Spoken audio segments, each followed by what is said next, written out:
I'd like to welcome each and every individual to Voices of Integrity podcast for the Top Gun Sales Boot Camp training. And um, bandwidth is the ability to go ahead and how much you can put through, like a pipeline, how much water you can put through a pipeline. So, how much can your brain handle? How much can you process? How much can you learn?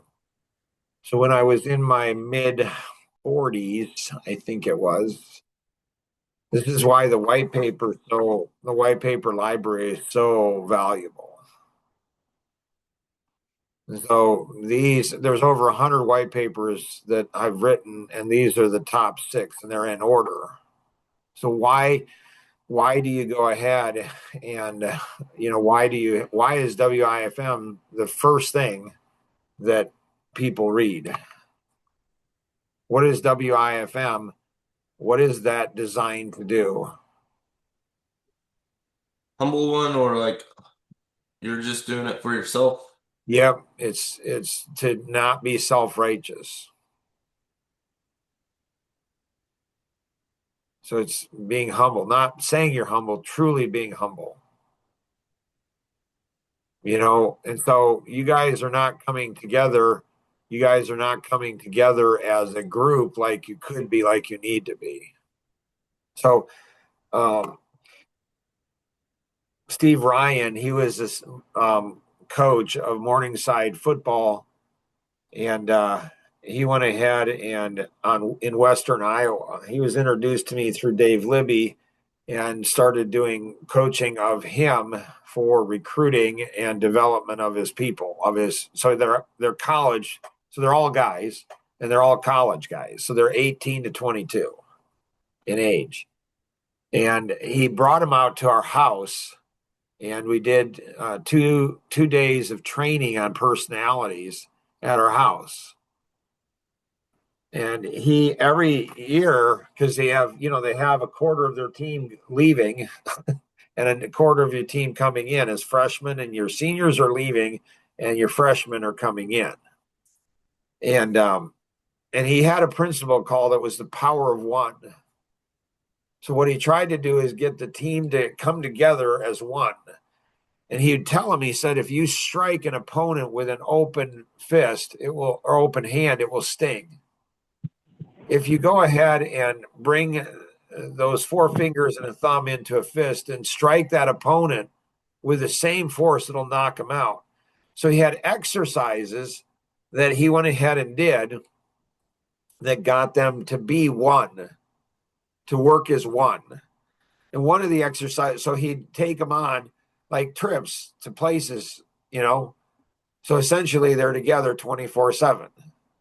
And they'd come and they'd do things like they brought him to our house, and we had all these football guys that we were teaching personalities and how to do that.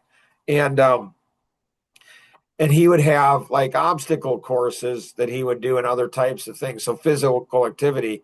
And he'd have a red team and a blue team, A B team, B team, and they would compete against each other in these exercises. And the last exercise that they had to do, the only way they could win in that exercise is come together as A and B team into one. So they had to go ahead and they had to figure this out. Like you can't go ahead and do it unless you come together. You're competing against one another, but we're all on the same team. And so you guys need to go ahead. And so you need to be looking. So you go through these types of things. And so Nora's going deep into WIFM. Well, should Luke, should you go into consistent and committed? Should Kenny go into drive and discipline? Should Andrew go into clear communication? So you guys need to learn to take initiative and being able to go through it. So when I was in my 40s, I think it was, my life became overwhelming. 4 teenagers. Holy cow, was it hard. And that's when I wrote 3.5 unlimited bandwidth. It's always funny, interesting to me when people go ahead and say, I'm busy. I'm so busy, so busy. Uh-huh. When did I learn that? I learned that in college, actually, when I was 22 years old, 22, and I was a senior, and I had 18 credit hours in finance, and it was brutal. I mean, it was hard classes and high, so it's full time. It's like doing 18 hours of college is like doing a 40-hour job. In addition to that, I was married. In addition to that, I had a full-time job. In addition to that, I had 2 companies I was running. In addition to that, I was a deacon at the church. Like I was running hard. And so it wasn't on any, it wasn't on, nobody taught me this. I thought it. I came up with it and I thought it. I said, Mark, you're going to get buried. You are going to get so buried. What do you do? And I said, I'm going to time block every 15 minutes. So I'm 22 years old. And I figured this out on my own. I didn't read it in a book. I didn't go ahead. My parents did. No instructor told me. I figured this out. I saw the future and I knew I was going to get buried.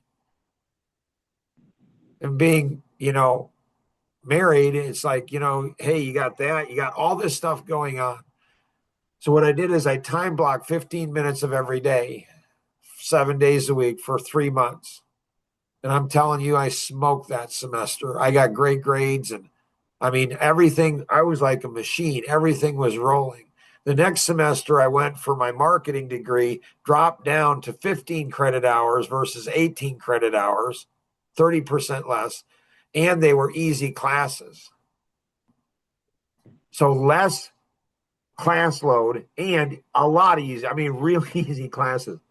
And what's interesting is I got worse grades that semester than I did the previous semester.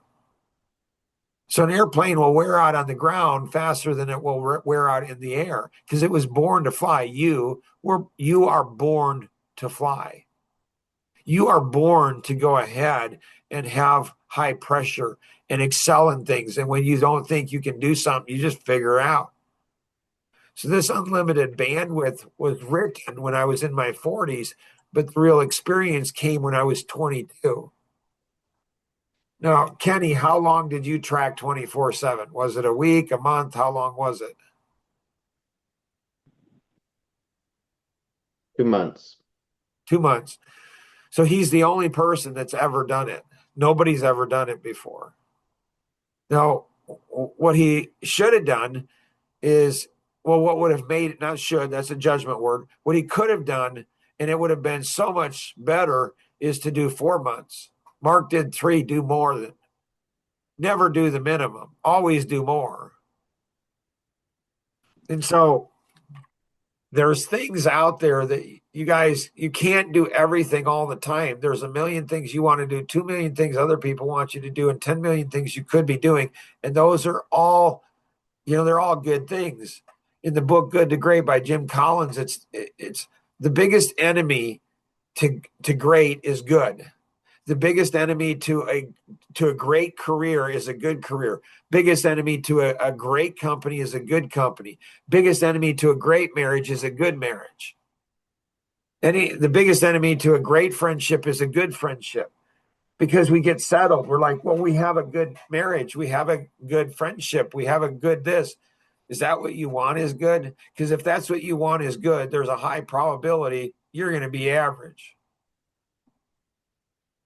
So I want great. I want great. And I want to be a great husband. I want to be a great father. I want to be a great leader. I want to be a great friend. I want to be great in everything I do. Everything I do, I want to do it with my whole heart, my mind, my soul, everything. So I share stories, and I don't know, it doesn't have impact on people. People don't internalize the stories. They don't go back to imagine when you're 22 years old and you have, you're married and you're doing all of these things. People don't imagine, here's a guy that's trying to be, an amazing dad, and he's dating his girls and he's hanging out with his boys and he's working 110-hour weeks, and he's like, how does he do that? How did he make it through that? when I share the story for 4 years, for 4 years, there were twice that the president of the company had to tell me something once. And so we did a radio advertising campaign. And so we got leads coming in. And he went ahead and said, Mark, are you tracking who you're giving the leads to? And I wasn't. And I remember thinking, Mark, are you stupid? You're the stupid. You're not even worthy of being a sales manager. You're just so stupid, buddy. Like, that's obvious. Why did he have to tell me? So I can't even tell you guys how many times I have to tell people to do something. Like, you guys, I'm putting together an email right now, and you guys at the end of every week, you guys need to take a quiz. Will you do that? I don't know. Do I need to put Anita on it to follow through with you guys? Probably. I don't know. Maybe. So I can't count on you guys. Tell you once. So in 4 years, he had to tell me once to do something twice. My standard is high. I don't even want to be told once. I want to be so good I can see what's needed with my customers, with my wife, with my kids, with my friends. I want to be so good at what I do. I can see the future and I get out in front of them, have some crazy cool stories, but I won't go into those.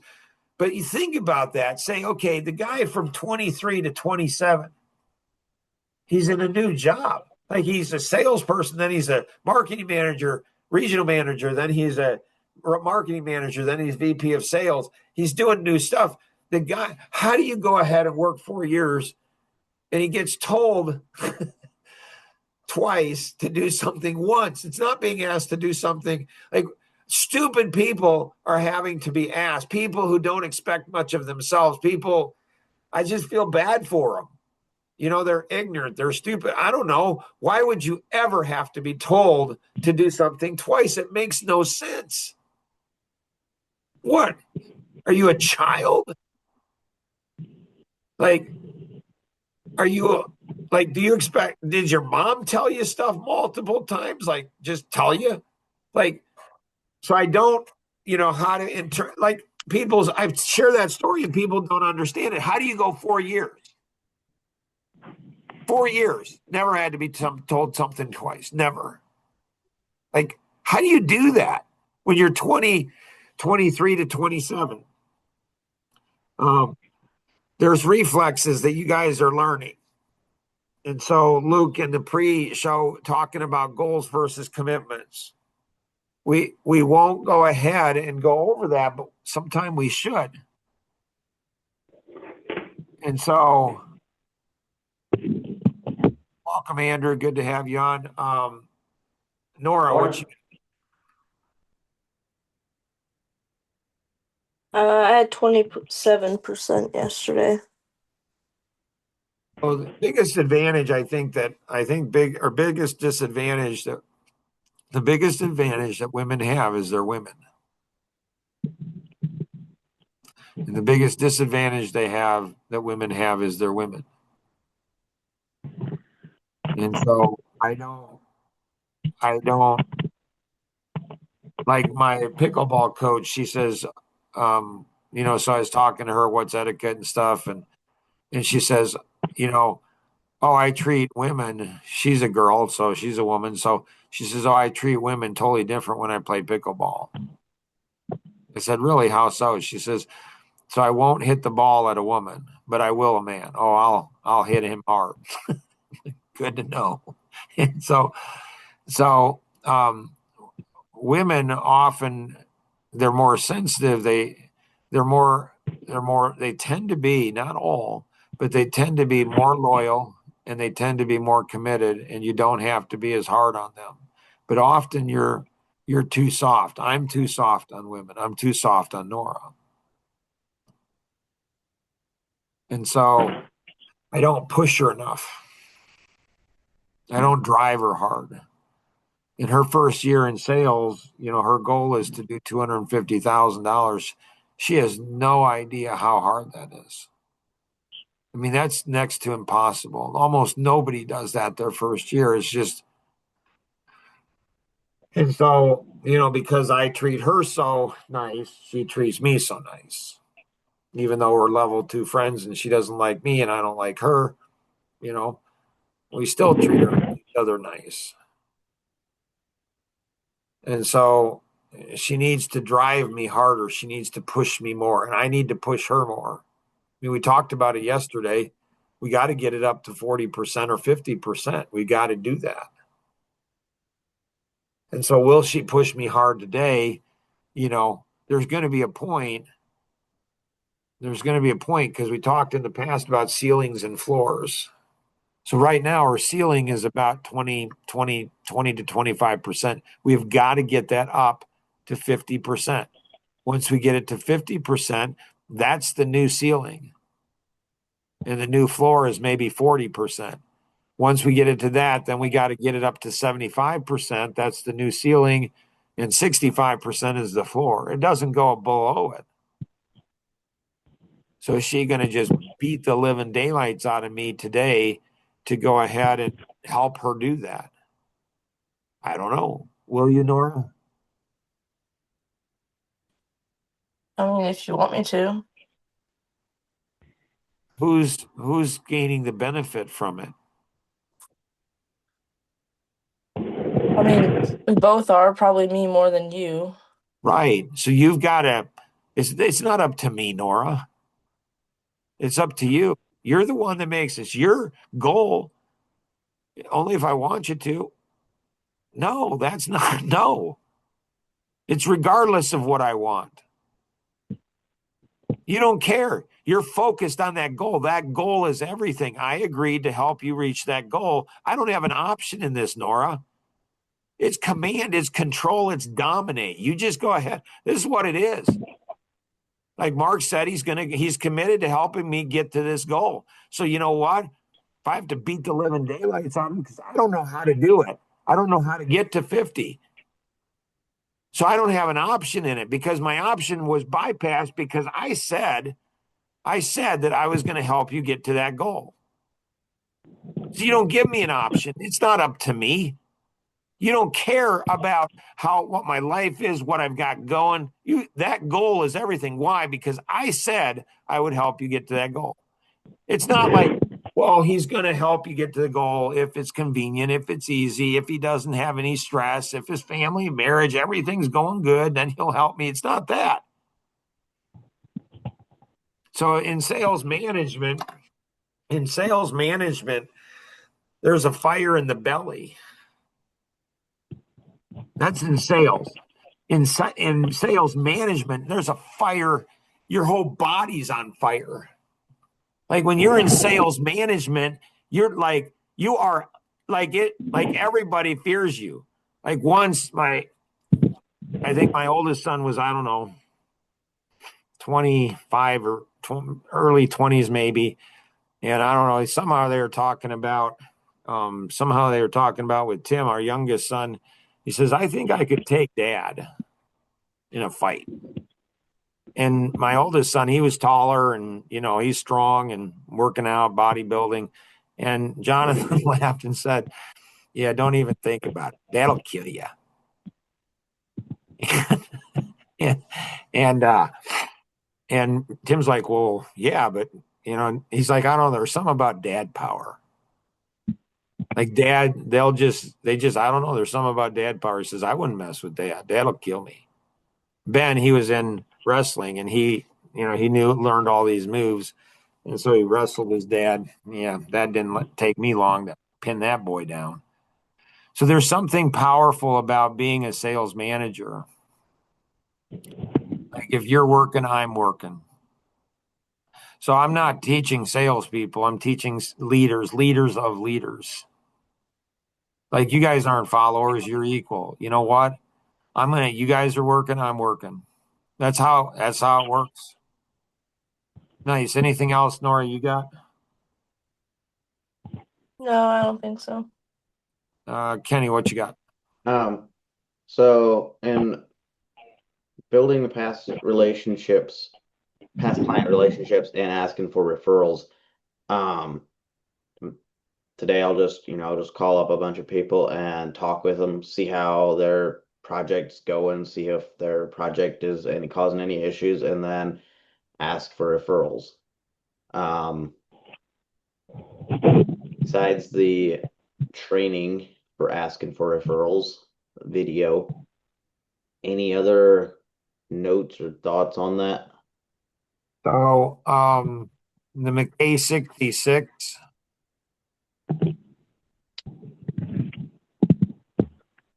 So the McKay 66 is swim with the sharks without being eaten alive. Uh-huh. And so, I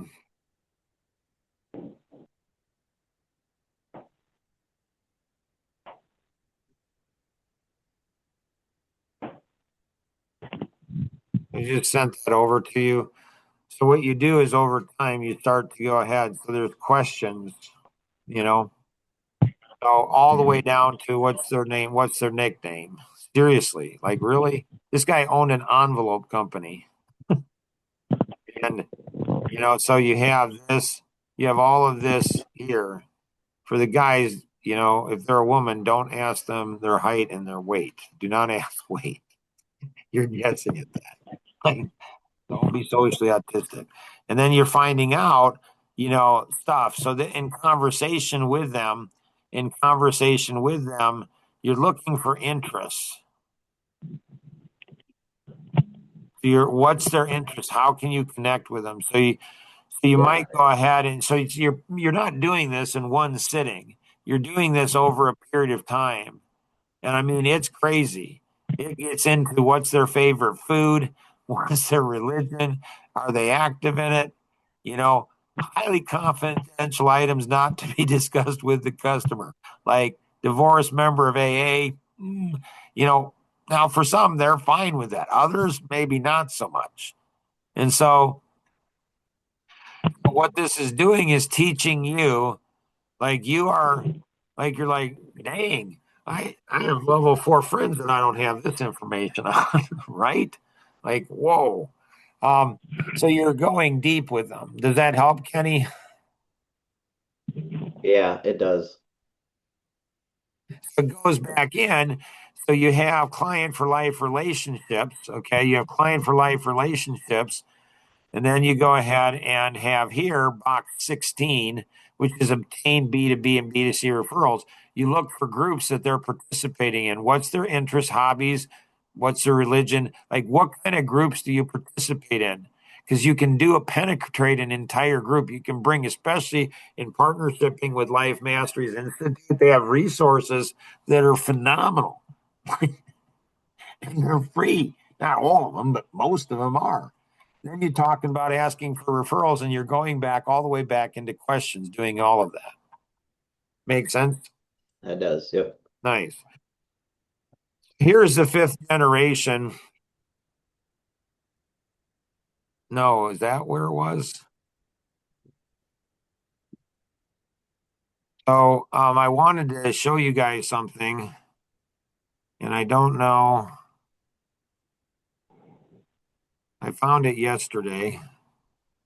So look what you got.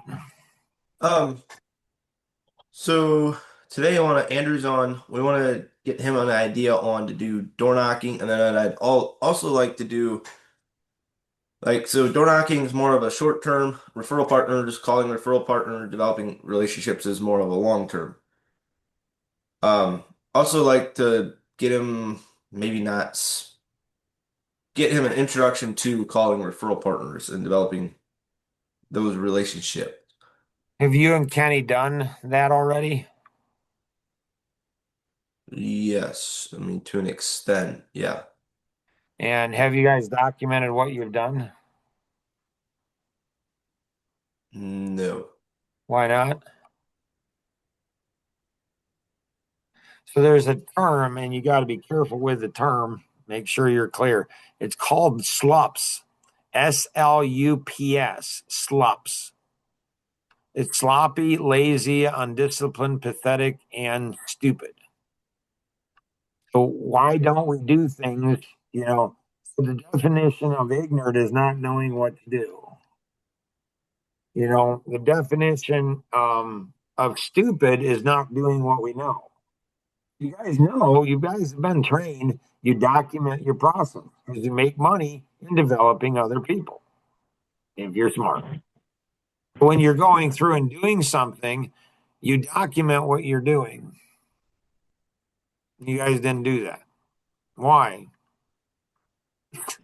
I don't know. Still learning, Mark, right? So you document what you're doing and put that into a system and a process. Questions? Nora, you don't remember where that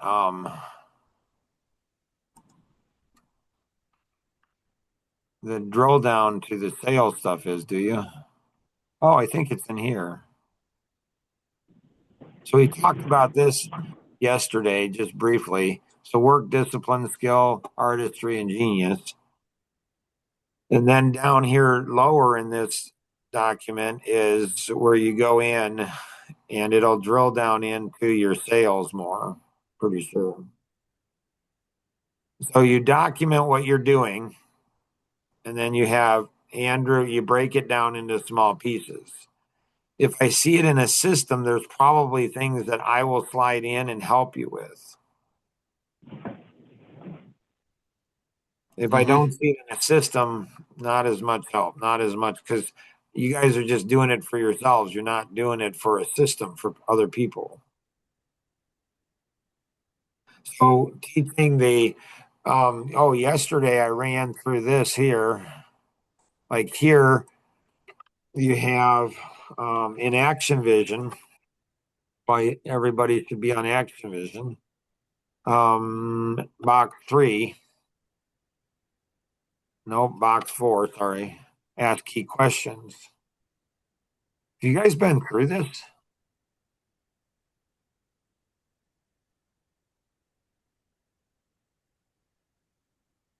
The first course we went through was the Ask Key Question or the Money in the Bank one, I think. Is that the Okay. same one?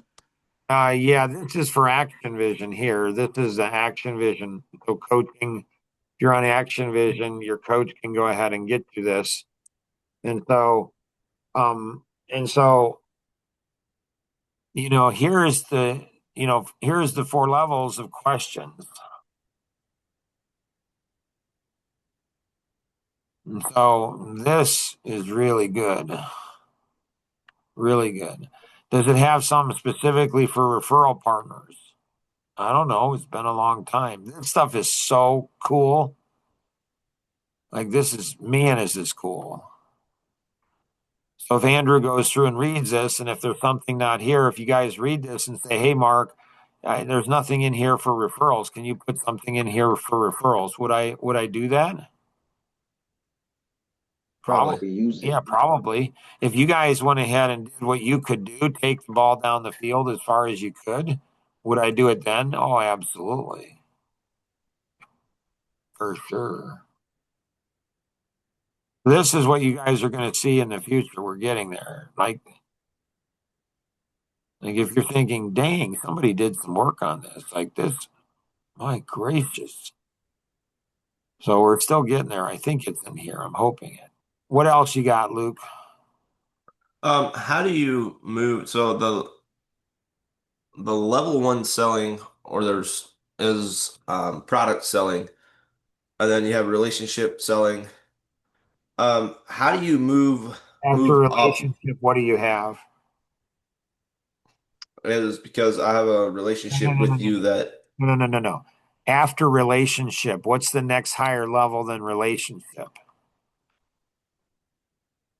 not sure. Don't remember. Consultative. Consultative. Nice. Very good. Consultative. And then after consultative, what's the next level after consultative? Insight. It's vision order. Yeah. Insight. Yeah, it's insight. So if Kenny cared about Luke and Nora, he would make sure that's on the quiz and he would quiz that.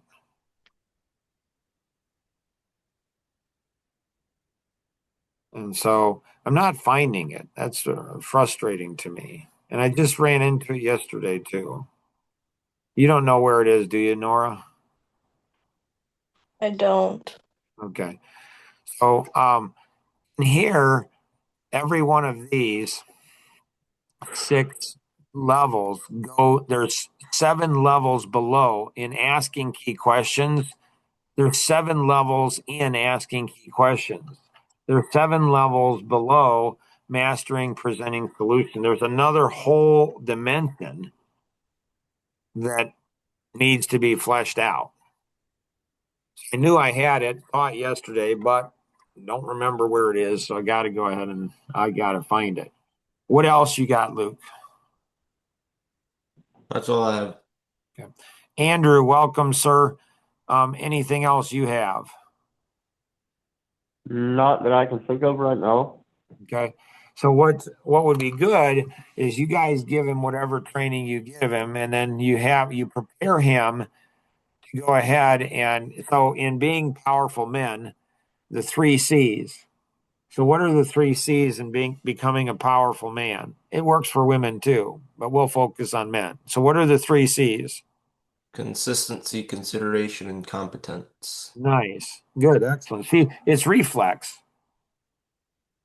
And so in consistency, it's the ability to listen. So there's underneath that, there's to listen. Like, what am I being asked to do or directed to do, or what are people saying? And then it's to communicate. And so there's a whole level underneath all of those that are being developed too. So you want Andrew to come back tomorrow to this podcast, to this training, and communicate what he experienced. Then I'm going to ask you guys, once he does that, I'm going to ask you guys for your thoughts. Thinking, not knowing. And then once you guys share your thoughts and coaching with Andrew and how he can get better at doing that. So we're going to accelerate. We're going to accelerate all of the learning. He will accomplish more in 2-3 days than most people accomplish in a lifetime in this. And then we build a system, a crazy, amazing system. So you guys are the only, construction company in the world that when you guys don't have the work, they can go ahead and develop other work. They can go out and develop more work for themselves. So they always have work. Man, is that amazing. All right. Anything else that any of you have? Nope. You guys want to compete. Like, you want to compete like 3-on-1, like the 3 of you against me. You want to compete and say, like, how do we never go ahead and let Mark win? Like, where he gives us a direction to do something, he never comes back. We always do what he's directing. And even if he's not even directing us to do something, like if he lays something out there, like he's softly, like he's not asking us to do, he's saying this would be a good thing to do. How do we make sure we don't slip on any of those? Building leaders of leaders. This is starting to get fun. Don't skip lessons. Make sure you internalize lessons. Like we're getting out to, what are we now? Month 3. And so we've got the foundation set. Now is when it starts to get to be fun. And so congratulations on making it this far. It's going to get harder, but it's okay because you've got the foundation. And this is when it's like it's in construction. You do all this work and nothing looks done. And then all of a sudden you start framing. Framing's fun because all of a sudden everything happens so quick. But the foundation, what you're building underneath, it's the same thing in life. It's the same thing in sales. So always remember, we can accomplish so much more together than we ever could on our own. Have an amazing day. Bye-bye.